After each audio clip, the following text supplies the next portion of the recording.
New Jersey, Palace Chop House Restaurant, 10:15 p.m., October 23, 1935. Gunshots ripped through the cozy, beer and steak-scented atmosphere of the restaurant. Blood splattered against the oak-paneled walls.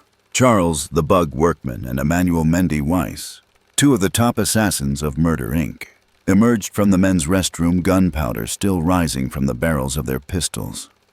They had just completed the year's most lucrative contract, the assassination of Arthur Flegenheimer, also known as Dutch Schultz.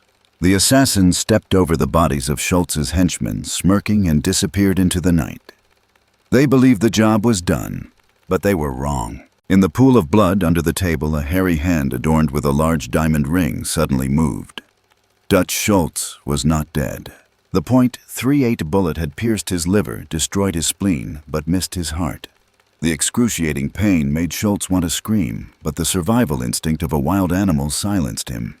He gasped for breath, blood gushing from between his teeth. "Those Italian dogs," Schultz hissed. "Lucky Luciano. I'll kill your whole family." Schultz scrambled to his feet, clutching his bleeding wound. He staggered to the back door where his armored Packard was still running, waiting. His driver was dead at the wheel. Schultz pushed the body aside and climbed into the driver's seat. Where should he go? The hospital. No, the hospital was the first place Luciano would go to finish him off. The police station. No, he was being hunted relentlessly. Back to the Bronx. His territory was surely being overrun by Luciano's men. New York is vast, but tonight there's no place for the boss of beer. Schultz drove deliriously, cold sweat pouring down his face. He looked at the city map in his head. Only one place. A place the Italian Mafia wouldn't dare venture into casually. A place where he could hide or be killed instantly. It was the territory of his greatest enemy. Harlem, the Cotton Club, 11:30 p.m. Bumpy Johnson stood on the second-floor balcony looking down at the vibrant dance floor. The saxophone blared, and the black dancers in their dazzling feathered costumes swayed to the jazz music. Illegally produced liquor flowed freely. This was Bumpy's world. But tonight, he felt uneasy. Boss, Nat Pettigrew, Bumpy's right-hand man, approached him and whispered in his ear. "Breaking news from Jersey. Dutch Schultz just got shot. They say he's dead." Bumpy took a sip of champagne, his expression unchanged. "Who did it?" "Murder Incorporated. On the orders of the commission. Lucky Luciano wants to clean it up." Bumpy nodded slightly. Schultz was a mad dog. He was bound to be shot sooner or later. But Nat Schultz's death isn't good news for us. "Why?" Nat asked, surprised. "He was our #1 enemy, wasn't he? When the old wolf dies, the lion comes." Bumpy set his gaze distant. "Luciano won't stop in the Bronx. He'll want to devour Harlem. Prepare yourselves. The real battle is just beginning." Suddenly, a commotion erupted from the front door. The screeching of screeching tires, the deafening crash of metal. The music died down. The dancers screamed. The guests panicked. Bumpy frowned, pulled a Colt 1911 pistol from his vest, and hurried down the stairs. A black Packard, its front end mangled, had crashed straight into the Cotton Club's front entrance, knocking down the thick mahogany door. Smoke billowed from the hood. Bumpy's bodyguards immediately drew their guns and surrounded the car. "Get out, hands up!" Nat shouted. The car door burst open. A large, blood-soaked figure fell onto the polished wooden floor. The entire room gasped in horror. No one could mistake that face. Though it was pale from blood loss, though its eyes were glazed over with pain, its characteristic ferocity was unmistakable. Dutch Schultz. He looked up, seeing dozens of black gun barrels pointed at him. And in the midst of that encirclement, Bumpy Johnson was walking forward, his demeanor as unperturbed as a king. Schultz coughed, spitting a mouthful of dark blood onto Bumpy's spotless floor. He laughed, a twisted, insane laugh. "Hello, Professor," Schultz whispered. "I heard. The wine here is better than in the Bronx." Nat Pettigrew stepped forward, pointing a gun at Schultz's head. "Boss, let me finish him off. This is a once-in-a-lifetime opportunity." Bumpy raised his hand to stop him. He looked at his sworn enemy lying at his feet like a wounded, mangy dog. A week ago, he'd been willing to pay $50,000 for this head. But now... "Why are you here, Dutch?" Bumpy asked coldly. "Because... Luciano." Schultz gasped, clutching his stomach. "He wants me dead, to take Harlem from you." Bumpy narrowed his eyes. I have money."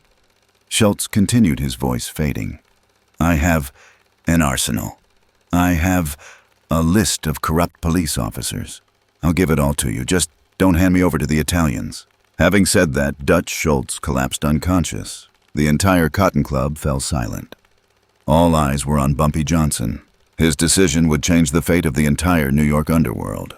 If he killed Schultz, he would satisfy Lucky Luciano, but Harlem would become the next easy target. If he saved Schultz, he would declare war on the entire Italian Mafia Council. An unequal battle. "Boss," Nat asked, again his finger on the trigger. "Shoot or not?" Bumpy looked at Schultz's dying body.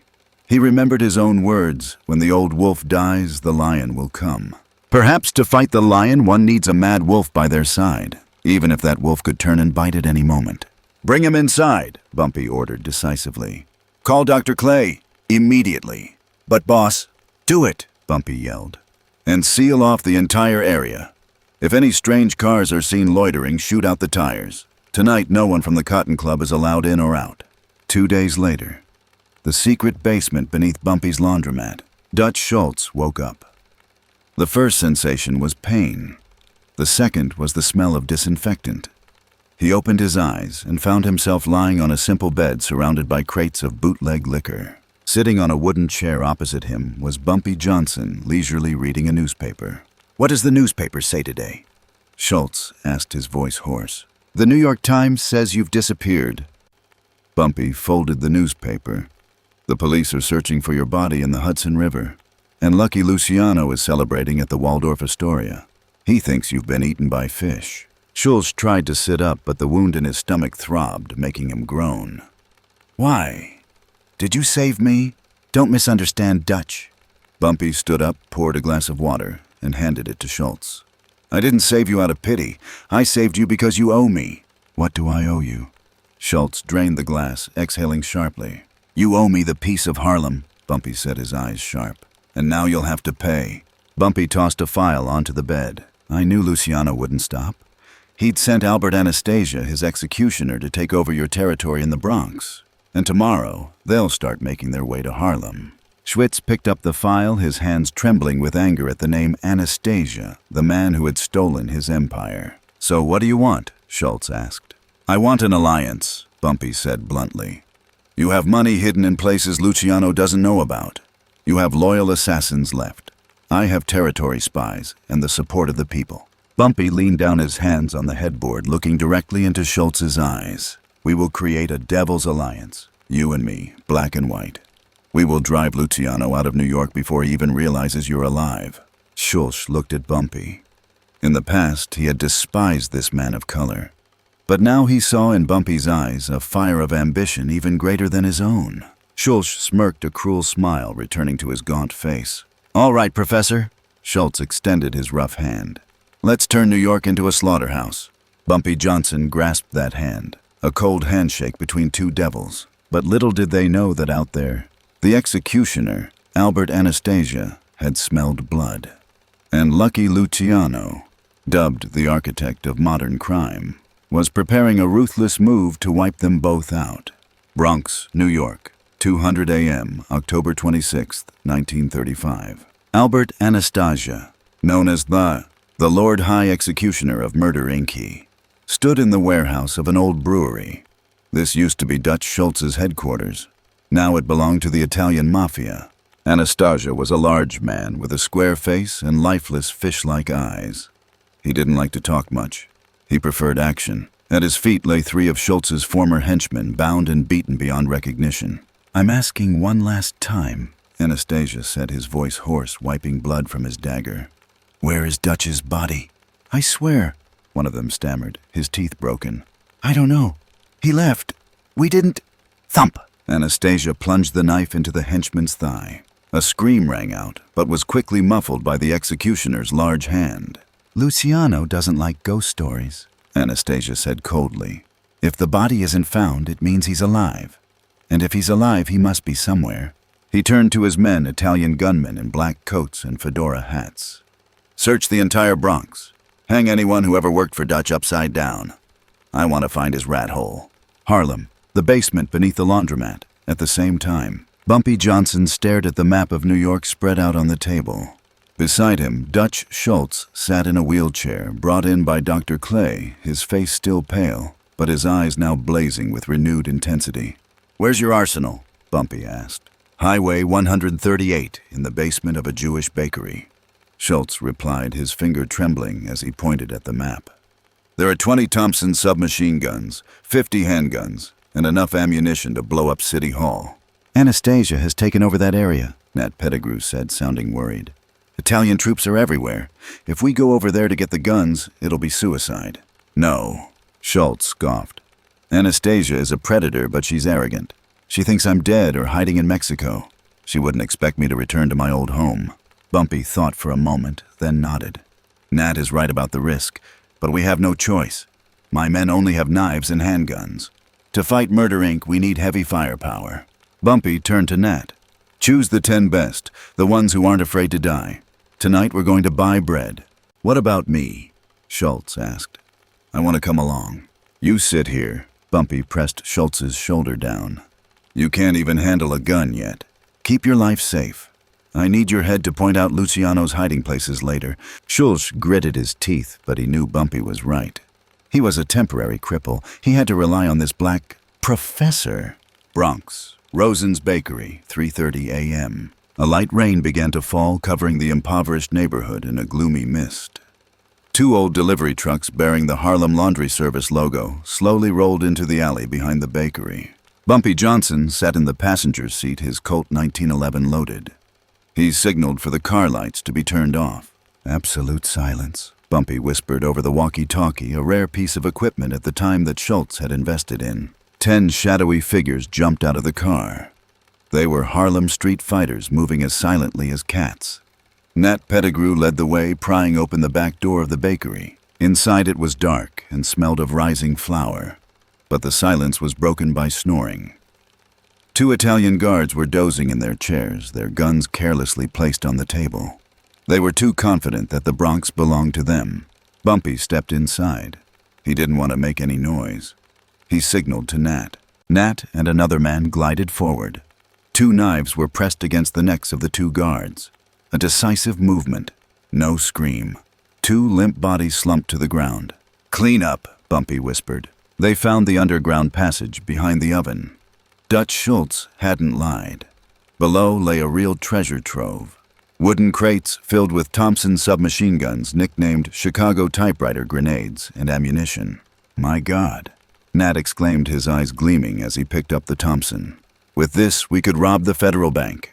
"Load it all in the car, quickly," Bumpy ordered. But just then, headlights swept across the bakery window. The screeching of brakes echoed outside. "Police?" one of his henchmen asked. Bumpy peered through the crack in the door. Not police. 3 sleek black Cadillacs. "Worse," Bumpy said, his voice strained. "It's Anastasia's men. They're on patrol." The bakery door was kicked open. "Hey, Luigi, why did you turn off the lights?" A booming voice boomed. Bumpy turned to look at his men. They were either in the basement or carrying crates. They were trapped. "Nat, fire a shot at the men, right now," Bumpy yelled. There was no need to remain silent any longer. Upstairs, 4 Italian Mafia members entered. They saw the 2 bodies of their comrades lying on the floor. "Ambush!" one of them shouted. But the answer he received was the characteristic deafening roar of the Thompson submachine gun. Click, click, click, click, click. From the basement entrance, Bumpy Johnson emerged, his hands gripping the submachine gun, unleashing a barrage of bullets across the room.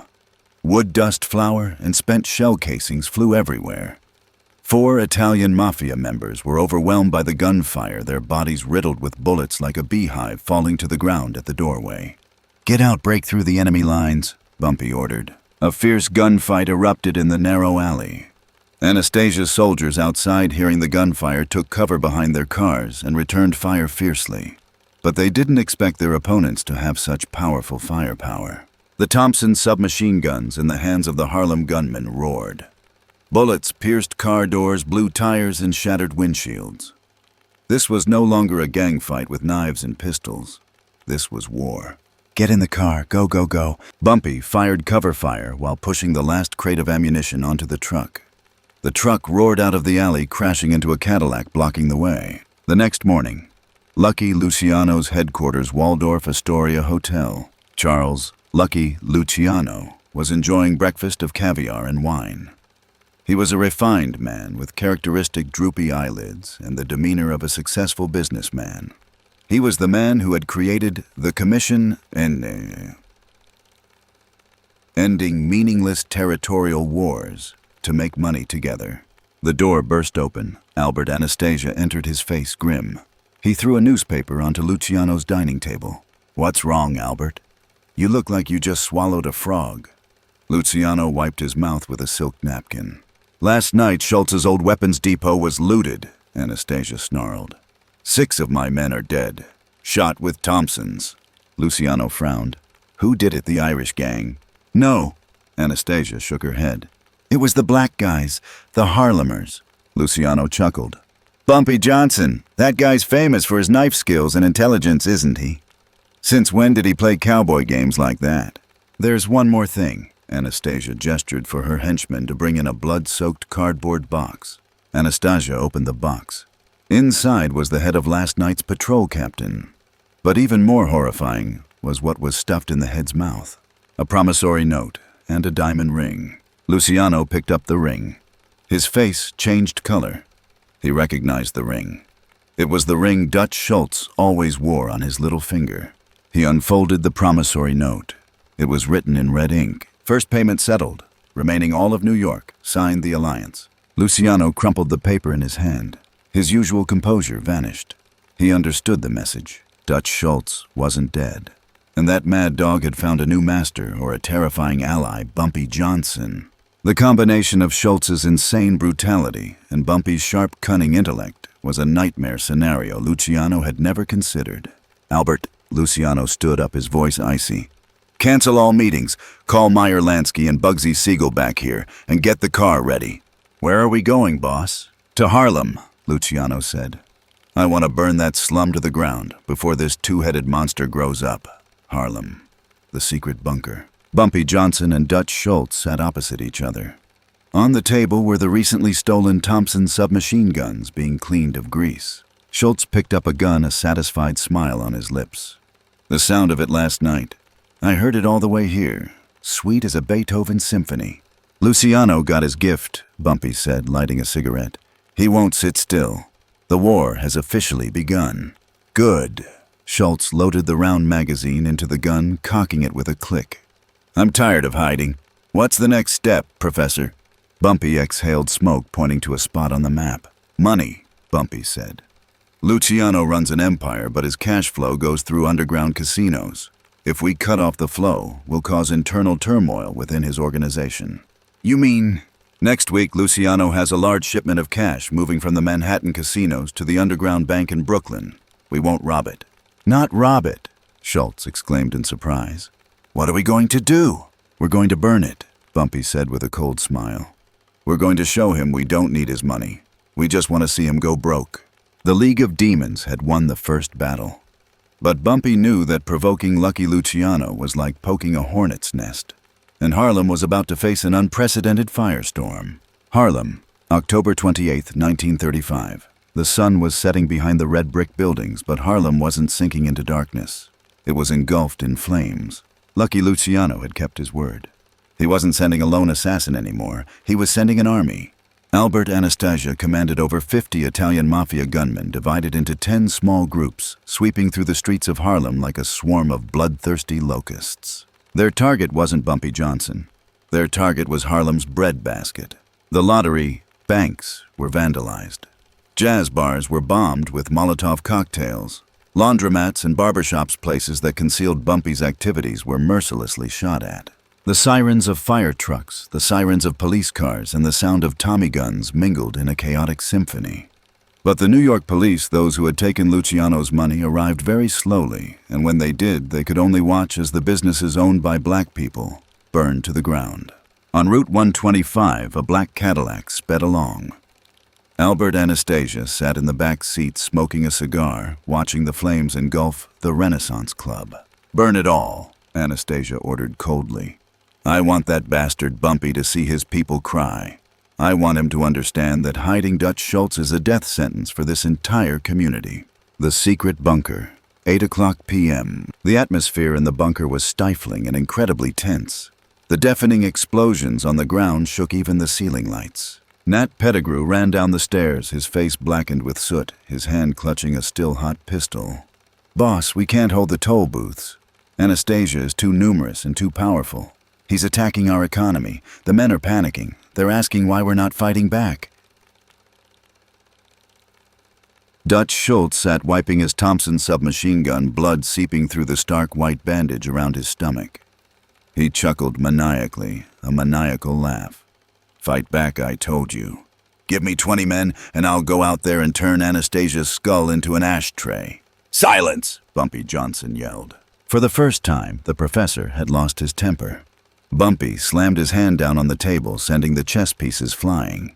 "Going out there now is suicide," Bumpy said, trying to regain his breath.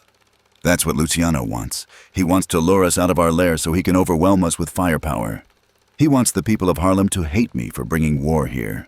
"So, what are you going to do? Sit here playing chess while your house burns down?" Schultz sneered, loading his magazine. Bumpy paced around the room, his mind racing. He looked up at the ceiling, listening to the frantic footsteps of people running around below. "Luciano is using the empty garden, empty house tactic," Bumpy muttered. "He's cutting off my funding.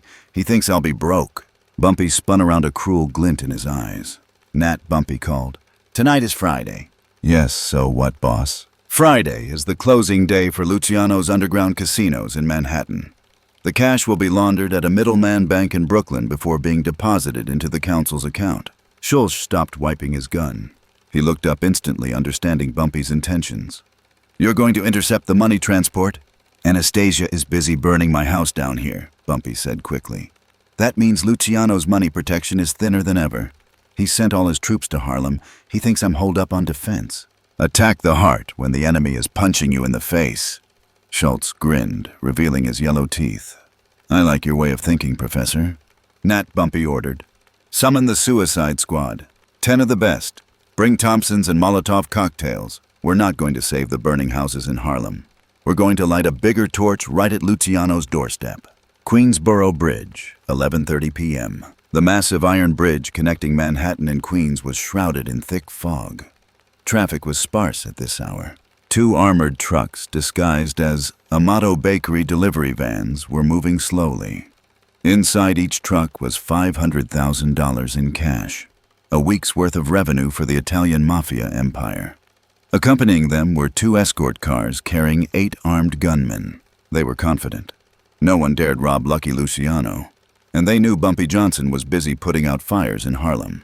As the convoy reached the middle of the bridge, suddenly, a dilapidated bus from the opposite lane lost control, veered across the road, and blocked the way. "What the hell?" The truck driver slammed on the brakes. "Screech!" The convoy came to a halt. The gunmen got out of the vehicles, cursing the bus driver. But the bus driver wasn't there. The bus was empty. The gas pedal was pinned under a brick. "Ambush!" one of them shouted. From the high steel girders of the bridge, dark figures rappelled down like spiders. And from behind the convoy, another truck sped forward, blocking the escape route. Bumpy Johnson emerged from the back of the truck, Thompson's submachine gun in hand. Beside him was Dutch Schultz, limping, his face pale but his eyes blazing with a frenzied rage. "Hello, ladies!" Schultz yelled and pulled the trigger. Bang, bang, bang. The Thompson machine gun ripped through the quiet night on the East River. Schultz didn't need to aim. He fired a barrage across the road, turning the 2 escort vehicles into 2 metal baskets. Glass shattered tires burst. The Italian Mafia members, caught off guard, fell to the ground in pools of blood. Bumpy was calmer. He aimed precisely at the tires and engines of the 2 armored cash trucks, completely paralyzing them. In just 3 minutes, Luciano's escort was completely wiped out. The truck drivers, trembling, raised their hands in surrender and got out of their vehicles. "Open the tailgate!" Nat Pettigrew shouted. The steel door swung open. Inside were dozens of bulging burlap sacks. Money. Lots of money. Small denomination dollar bills stained with the sweat of gamblers and the blood of loan sharks. "We're rich!" one of Bumpy's henchmen exclaimed, about to rush forward to grab the money. "Stop," Bumpy ordered. Schultz turned to look at Bumpy, his expression suspicious. "What are you going to do?" "Don't tell me you want to return it." Bumpy stepped forward, picking up a bag of money. He slashed it open and the green bills scattered across the windy bridge. "If I bring this money back," Bumpy said loudly for everyone to hear, "Luciano will hunt us down to the ends of the earth for his money. But if I burn it, he'll go mad with shame." Bumpy turned to his henchman. "Pour gasoline on it." "Boss, but—" "Pour gasoline," Bumpy roared. Cans of gasoline were poured into the truck, soaking the bags of money. The pungent smell of gasoline overpowered the smell of gunpowder. Bumpy took out his silver Zippo lighter. He lit the fire, watching the small flame dance in the wind. "This is the answer to Harlem," Bumpy said, tossing the lighter into the trunk of the car. Boom! The flames erupted violently, consuming $1 million. A column of fire rose high, illuminating a stretch of the East River. The half-burned bills were carried by the wind like fiery butterflies, flying towards Manhattan, towards the skyscrapers where Luciano slept. Dutch Schultz stood watching the fire, his face flushed red. He began to laugh, a wild, insane laugh. He threw his empty gun into the river, spreading his arms as if embracing the flames. "Beautiful, beautiful," Schultz shouted. "Burn, burn it all." Bumpy looked at Schultz, then at the fire. He knew he had just burned the last bridge of escape. From this moment on, there would be no more negotiations, no more concessions. Only one outcome remained. Either Luciano died, or they died. The next morning, Harlem. Anastasia withdrew his troops.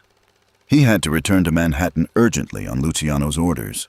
The burning of money on the Queensboro Bridge had shaken the entire city. The newspapers headlined, "Crazy Gang Burns $1 million on Bridge." The people of Harlem emerged from the still smoldering rubble. They were grieving, they were devastated. But then they heard the news. They heard that Bumpy Johnson hadn't fled. Bumpy Johnson had struck directly at the Mafia's coffers to avenge them. Bumpy had burned $1 million instead of pocketing it for himself. A new wave began to rise, not fear but fervent support. Bumpy walked along Lenox Avenue. His clothes were soot-soaked, his face haggard. But people on either side of the street bowed to him. An old woman gave him a bottle of water. A bricklayer gave him a loaf of bread. "We're here for you, Bumpy," the bricklayer said. "Get rid of the Italians." Bumpy nodded, taking a sip of cool water. He turned to Nat Pettigrew. "Anastasia's back, but he'll be back, and next time he won't be alone." "What are you going to do next?" Nat asked. Bumpy looked toward the basement where Dutch Schultz was recovering. That mad wolf had tasted blood and fire. He was more dangerous than ever, and Bumpy knew he was riding a tiger. "Luciano will call for reinforcements," Bumpy said. "He'll call Meyer Lansky, the financial brains of the underworld. Lansky is smarter than Luciano and more ruthless than Anastasia. We need to prepare for a battle of wits, not just guns and bullets." Waldorf Astoria Hotel, Presidential Suite. Lucky Luciano sat on the sofa, a glass of wine in his hand, but his hand trembled so much that the wine spilled. $1 million. It wasn't just money. It was his prestige among the other mafia families in Chicago and Detroit. Against him sat Meyer Lansky, a small Jewish man with sharp, calculating eyes. Lansky was Luciano's childhood friend and his supreme advisor. "They burned money, Meyer," Luciano said, his voice faltering. "They're not criminals. They're terrorists." Meyer Lansky examined the photos of the fire scene. He wasn't angry. He was analyzing. Bumpy Johnson is a man of principles. Dutch Schultz is a madman. This combination is very unstable, Lansky said slowly. "You can't defeat them with guns, Lucky. The more you fight, the more united they become." "So what do I do?" Luciano roared. "Kneel down and apologize." "No." Lansky smiled a cold smile. "We'll split them. We'll do what Schultz does best, but Bumpy hates most." "What is it?" "Drugs," Lansky said. "Bumpy forbids the sale of heroin in Harlem, but Schultz doesn't. He loves money more than life. We'll offer Schultz a way out of territory of his own and exclusive drug distribution rights, if he hands over Bumpy Johnson's head." Luciano froze, then a cruel smile returned to his lips. "Bribery. Bribing the wolf to bite its handler. Brilliant, Meyer. Brilliant." The war in Harlem was about to enter a new phase, more brutal, dirtier. The League of Evil was about to face its greatest test, betrayal. Harlem, 2 days after the money-burning incident. The incessant New York autumn rain made the air damp and gloomy. In the secret bunker, the atmosphere between Bumpy Johnson and Dutch Schultz was just as cold. The problem stemmed from something Bumpy hated most: money. War was expensive. Money for guns, money to support his henchmen, money to compensate for burned stores, money to bribe the police to turn a blind eye. Bumpy's reserves were dwindling. Meanwhile, his main source of income, the numbers game lottery, was paralyzed by the Italian Mafia's blockade. Dutch Schultz sat in his chair, his wounds healed, but his impatience worsening. He gulped down his drink, watching Bumpy examine the ledgers with a grimace. "We're running out of blood, Professor," Schultz said, his voice slurred. "You burned $1 million to be a hero. Now what the hero is starving." Bumpy closed his notebook. "We can still hold out. The people of Harlem are donating. We have popular support. Popular support can't buy .45 bullets." Schultz slammed his hand on the table. "I have a way. Meyer Lansky sent me a message." Bumpy froze, his eyes sharp as knives fixed on Schultz. "You contacted Lansky?" "He contacted me." Schultz shrugged, pulling a small packet of white powder from his jacket pocket. "Through a dirty cop. Lansky said he's tired of this war. He wants a ceasefire." "On what conditions?" "He'll give me the Bronx. He'll leave Harlem alone. In return," Schultz threw the packet of white powder onto the table, "we'll let him distribute this in Harlem, and you and I will get 40% of the profits. Heroin, the White Death." Bumpy looked at the package of white powder as if it were a venomous snake. He stood up, picked up the package of heroin, and threw it straight into the fireplace. "No," Bumpy said emphatically. "Are you crazy?" Schultz yelled, lunging to save the package, but the flames consumed it. "That's pure gold. That's millions of dollars a month. With that money, we could buy City Hall."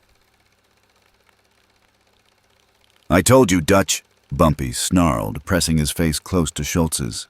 "I protect Harlem. I'm not poisoning it. If I let this rubbish in, I'd be no different from them. I wouldn't turn my brothers and sisters, my children and grandchildren into pathetic addicts." Schultz looked at Bumpy with contempt. He didn't understand. All he cared about was profit. "You're an idiot, Bumpy. A hypocritical idiot. In this world, there are only winners and losers. There are no good and bad. I'd rather lose with honor than win in disgrace." Bumpy turned his back. "This conversation ends here. If you mention drugs again, this alliance is over." Schultz remained silent. He watched Bumpy's back, his hand clenched into a fist. In his mind, Meyer Lansky's whispered words began to echo more clearly than ever. "He's an obstacle, Dutch. He's a stumbling block to your return to the throne. Eliminate him and you'll have it all." Woodlawn Cemetery, that night. The intersection of the Bronx and Harlem. A perfectly neutral location for clandestine meetings. Dutch Schultz, accompanied by his two most trusted remaining bodyguards, stood before the marble tombstone of an ancient aristocratic family. From the fog, a sleek black Lincoln pulled up. Meyer Lansky stepped out. He was small, wearing a beige overcoat, looking more like an accountant than a crime boss. But Schultz knew this accountant was more dangerous than a battalion of soldiers. "You look healthier than I thought, Dutch," Lansky said softly. "Cut the formalities, Meyer," Schultz spat on the ground. "I've been thinking about your offer." "And?" "Bumpy refused," Schultz said. "He's a stubborn ass. He absolutely forbids drugs in Harlem." Lansky smiled the smile of a cunning old fox who knew the outcome. "I knew he'd refuse. That's his weakness. He loves that rundown community too much." Lansky stepped closer, whispering deadly sweet words. "The council has met. We agree to give you back the entire Bronx territory, plus exclusive heroin distribution rights north of Highway 110. You'll be the true king of the North. No one will touch you anymore." "In exchange?" Schultz asked, though he already knew the answer. "You know," Lansky looked toward the distant lights of Harlem, "we need Bumpy Johnson's head. Not an all-out war. Just one bullet. Clean. And you're the only one who can get close enough to do it." Schultz fell silent. He remembered the days in the bunker sheltered by Bumpy. He remembered the battle at Queensboro Bridge, the exhilaration of fighting side by side. But then the images of piles of money power and the return of the Dutch Schultz empire overwhelmed everything. He was a gangster. Loyalty was a luxury he couldn't afford. "I need assurance," Schultz said. "You have my promise and Lucky's." Lansky held out his hand. Dutch Schultz took that hand. The League of Evil had been torn apart from within. The next morning, the secret cellar. Dutch Schultz returned with an unusually cheerful expression. "Professor," Schultz called out. "I have good news. I've contacted some old buddies at the docks. They say a new shipment of heavy weapons has arrived. Bazookas .50 caliber machine guns, enough to blow up Luciano's hotel." Bumpy, sipping his coffee, looked up suspiciously. "Where?" "An abandoned warehouse in Hell's Kitchen. We have to go tonight. Just you and me. The arms dealers don't like crowds." Bumpy stared into Schultz's eyes. He was looking for a lie. But Schultz was a seasoned poker player. He played the role of the arms dealer perfectly. "Hell's Kitchen is Irish territory," Bumpy said. "It's very risky. Big risk, big reward." Schultz laughed, patting Bumpy on the shoulder. "Come on, partner. Don't you trust me? We've already burned $1 million together." Bumpy was silent for a long time. He felt something was wrong. His intuition told him not to go. But he also knew that without heavy weaponry, Harlem would fall in Anastasia's next attack. "Okay." Bumpy stood up, grabbed his Colt 1911 and a dagger hidden in his boot. "But Nat will drive and wait outside." Deal. Schultz nodded quickly. Too quickly. Warehouse number 4. Hell's Kitchen, 11 p.m. The area was deserted, only the sound of a ship's horn echoing from the Hudson River. The warehouse was dark. The smell of grease and rusty iron was overwhelming. Bumpy and Schultz went inside. Nat Pettigrew sat in the car outside engine, still running his eyes scanning the surroundings. The warehouse was empty. There were no gun crates. Only a single wooden table in the middle of the room on which sat a bottle of whiskey and 2 glasses. "Where's the gun, Dutch?" Bumpy asked, his hand furtively reaching for his belt. Dutch Schultz stopped. He didn't turn around immediately. He stood there, his shoulders shaking. He was laughing. He turned. In his hand wasn't a gun, but a white handkerchief. He waved the handkerchief lightly. "Sorry, Professor." Schultz said, his smile twisted. "Guns are expensive, but your head is even more expensive." From the shadows of the stacked containers, dozens of spotlights suddenly switched on, blinding Bumpy. The sound of cocking could be heard. Albert Anastasia emerged carrying a Thompson submachine gun. He was followed by Meyer Lansky and 20 Italian Mafia gunmen. "Hello, Bumpy." Lansky said, his tone polite, as if greeting a business partner. "I hear you're very good at chess, but you've forgotten one rule: never trust a mad dog." Bumpy looked around. He was surrounded. There was no way out. He looked at Schultz. The ally he had saved was now standing next to his enemy, avoiding his gaze. You sold me out so easily, Dutch. Bumpy asked, his voice devoid of fear, only contempt. "I'm taking back the Bronx, Bumpy," Schultz snarled, trying to justify his betrayal. "I'm a businessman. You're just a dreamy gangster." Anastasia raised her gun. "Enough of the small talk. Let's end this." Outside, gunshots rang out. Nat Pettigrew had been ambushed. Bumpy heard Nat yell a warning before silence. Now Bumpy Johnson was truly alone. Surrounded by the most powerful figures in New York's underworld, Bumpy slowly raised his hands. But he didn't look at Lansky, nor at Anastasia. He stared intently at Dutch Schultz. "You think you've won, Dutch?" Bumpy said, a sinister smile playing on his lips. "You've forgotten something I taught you when we played chess." "What?" Schultz frowned. "Sometimes," Bumpy lowered his voice, his eyes gleaming, "the knight accepts a trap to pave the way for the queen." And before anyone could understand what was happening, Bumpy pulled not a gun from his breast pocket, but a detonator. A beep, not from the warehouse, but from beneath the floorboards. Warehouse number 4, Hell's Kitchen, 11:05 p.m. Boom! Not a single earth-shattering explosion, but a series of dull, muffled blasts that echoed along the warehouse's foundation. Bumpy wasn't going to blow everything up. He was in there too. He was detonating the supporting pillars. The entire reinforced concrete floor shook violently before collapsing into the basement below in a massive cloud of dust. Albert Anastasia Meyer Lansky, Dutch Schultz, and the Italian Mafia soldiers lost their balance and plummeted into the dark abyss along with tons of heavy shipping containers. The sounds of metal clashing, bones breaking, and screams filled the air. Bumpy Johnson was the only one standing. He was precisely positioned on an I-beam running across the floor, the only spot unmarked. He had surveyed the warehouse 3 days earlier, ever since Dutch Schultz mentioned Hell's Kitchen. He never trusted a wolf, even when it was wagging its tail. Bumpy looked down at the dusty rubble below. He pulled out a handkerchief to cover his nose, his other hand gripping his Colt 1911. Queen, Bumpy said into the small walkie-talkie hidden in his collar. Your turn. Outside the warehouse, sirens blared, but it wasn't the police. From the shadows of the surrounding alleyways, dozens of cars with their headlights blazing shone directly at the warehouse's only exit. Stepping out of the most luxurious car was a black woman with an imposing demeanor wearing a white fur coat and a jeweled turban. Stephanie St. Clair, the Madam Queen of Harlem. The real boss Bumpy Johnson served.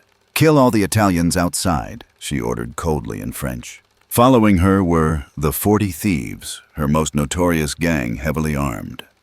Nat Pettigrew, who had feigned being shot to create a diversion, sprang from behind the car, 2 handguns in hand, firing at Anastasia's panicked guards. A perfect pincer attack. The Italian Mafia were trapped in a furnace, a collapsed basement below Harlem troops outside. In the basement of the warehouse, Meyer Lansky scrambled to his feet from the rubble. He had a broken arm, his face covered in dust, but his head was still clear. He looked around. Anastasia was trapped under a large sheet of corrugated iron, screaming and cursing. More than half of the guards were dead or wounded. And Dutch Schultz. Schultz was lucky to have landed in a pile of old barley sacks, so he wasn't seriously injured. He was trying to find his gun in the darkness. You bastard, Bumpy, Schultz yelled. I'll kill you. From the 4-meter-high steel beam, Bumpy Johnson jumped down. He landed cleanly, his gun pointed straight ahead. You won't kill anyone anymore, Dutch, Bumpy said, his voice echoing in the confined space. Schultz spun around, pulling out the dagger hidden in his shoe, his only remaining weapon. He lunged at Bumpy with the frenzy of a cornered beast. You tricked me. You knew it all along, Schultz screamed, swinging the knife wildly. Bumpy dodged to the side, striking Schultz's wrist with the butt of his gun, knocking the knife out of his hand. Then he delivered a kick to Schultz's old wound in the stomach. Schultz collapsed, clutching his stomach and groaning. He looked up at Bumpy, his eyes shifting from rage to pleading. Wait. Professor, Schultz gasped. We can still negotiate. Lansky promised me the Bronx. I'll split it with you. 50-50, no 70-30. You get 70. Bumpy looked down at the man who had once been the infamous boss of beers. Now he was just a pathetic merchant willing to betray anyone to survive another day. You don't understand, Dutch, Bumpy shook his head. The issue isn't the split.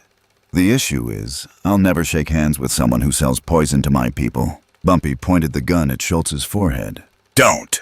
Schultz raised his hands to cover his face. I have money. I have gold. Keep it for hell, Bumpy said. Bang! A single shot. Dutch Schultz fell backward, his eyes wide open, staring at the riddled ceiling of the warehouse where moonlight shone down. The League of Evil officially collapsed with the death of one of its 2 creators. The final negotiation. Don't shoot, Meyer Lansky's voice rang out. He stood up, his left hand clutching his broken arm. His right hand raised the white handkerchief, the one Schultz had used to surrender earlier. Bumpy turned his gun to Lansky. In the corner, Albert Anastasia had just pushed aside the sheet metal, his hand gripping his gun, but he didn't dare fire. Because from the edge of the pit, Stephanie St. Clair and dozens of her guns were pointed down at them. You won, Bumpy, Lansky said, surprisingly calm. You killed Schultz. You trapped us. Now what do you want? Kill us all here. That's not a bad idea, Bumpy replied. If you kill me and Albert. Lansky continued analyzing. Lucky Luciano will bring all his forces from Chicago, Detroit, and New Orleans here. Harlem will be razed to the ground. You might win this battle, but you will lose the war. Do you want to protect your people or bury them? Bumpy was silent. He knew Lansky was right. Killing Lansky and Anastasia would ignite a world war in the underworld that Harlem couldn't tolerate. Deal, Bumpy said. Speak, Lansky nodded. First, Bumpy held up a finger. The Italian Mafia will withdraw completely from Harlem. Route 110 is the border. Any Italian who crosses it without my permission will be sent back in a zinc box. Agreed. Second, Bumpy held up a second finger. The lottery banks will reopen. We'll keep 100% of the profits. No tolls, no protection money. Anastasia was about to protest, but Lansky glared at him. Agreed. Third, Bumpy pointed to Dutch Schultz's corpse. This is a bonus. Take him back. Tell the press you found his body. Never mention my name or Harlem's name in this. Lansky looked at Schultz's body, then at Bumpy. A rare look of respect flickered in the Jewish mob boss's eyes. "You're a good businessman, Bumpy," Lansky said. "If you were born white, you could have been president." "If I were white," Bumpy smiled faintly, holstering his gun, "I wouldn't have burned $1 million just to get you to listen." Harlem, 1 month later. Life had returned to normal. Jazz music blared from the nightclubs again. Children ran and played in the streets. Housewives secretly gambled on lottery numbers hoping for a better life. Bumpy Johnson sat on the balcony of the Cotton Club, looking down at his city. Beside him was Stephanie St. Clair. She was smoking a long pipe. "Well done, Ellsworth," she said. "Luciano kept his word. They won't dare come near here again." "Only temporarily." Bumpy took a sip of wine. "Peace is just a pause between two wars." "Do you regret it?" she asked. "About Dutch." Bumpy looked at the amber wine in his glass, remembering the face of his enemy, his ally, his traitor. "He was a mad wolf," Bumpy said. "But he gave us enough firepower to win. He died because he didn't know when to stop." Bumpy stood up and went to the balcony. He pulled a chess piece from his pocket. A black pawn. In this game, he had transformed a pawn Harlem into a force that struck fear into the hearts of everyone on the board. He had used the mad Bishop Schultz to attack the enemy king, then discarded it when it became dangerous. He looked down at the glittering lights of Harlem. He knew new challenges awaited. Drugs still lurked beyond the borders. The police were still corrupt, and younger generations of gangsters were growing more aggressive, more brutal. But tonight, Harlem was his. Bumpy smiled, flicking the black pawn into the air. It spun, caught the light of the street lamp, and landed in his palm. Checkmate. In this timeline, Dutch Schultz didn't die in a New Jersey restroom. He died at the feet of Bumpy Johnson, a costly lesson about greed and betrayal. The short-lived League of Evil changed the landscape of the American underworld. It proved that a community, no matter how oppressed, can force even the most powerful to bow down if it has a leader with enough wisdom like Bumpy and courage like St. Clair. And Bumpy Johnson, from a bodyguard, officially became the godfather of Harlem, not through the favor of the Mafia, but through his own victory.